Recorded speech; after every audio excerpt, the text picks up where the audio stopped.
بسم الله الرحمن الرحيم. صلى على رسول الله.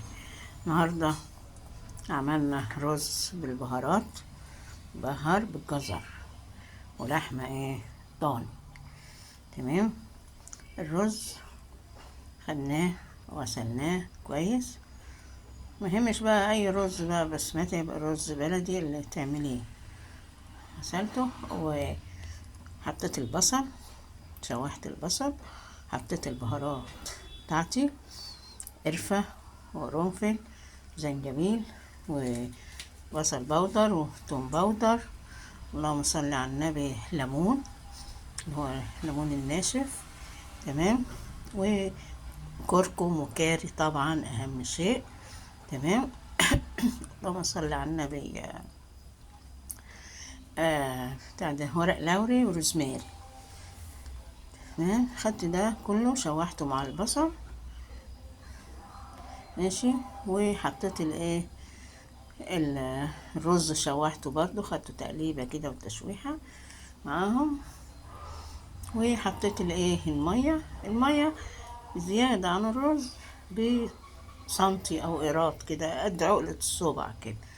يا اما هتعبري الرز والمية.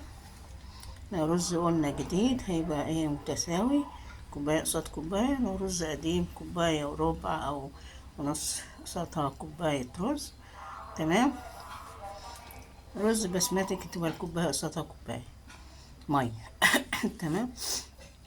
حطيتها والجزرة بشرتها وحطيتها مع الماء الغلية، وكله خد غلوة والتانية والشرة. بعد كده اللهم صل على النبي هديت عليه لما استوى.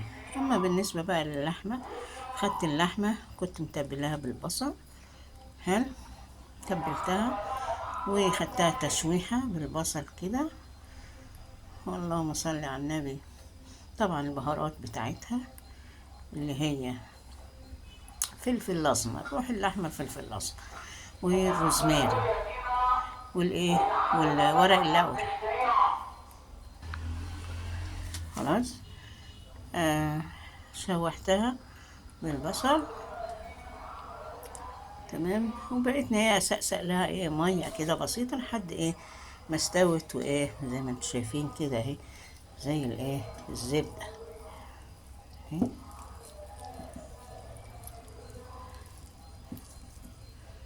شايفين؟ جميله جميله جميله. عارفين بقى اللحمه الضاني، الله، ريحتها بقى باللية والكلام ده خطيرة.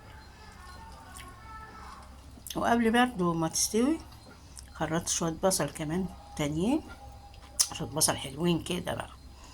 تمام. وحطيتهم معاها قبل السوا، يعني 3/4 سوا كده.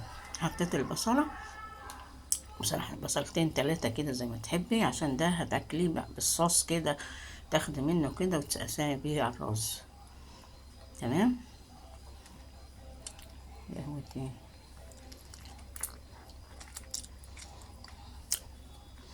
سهيت.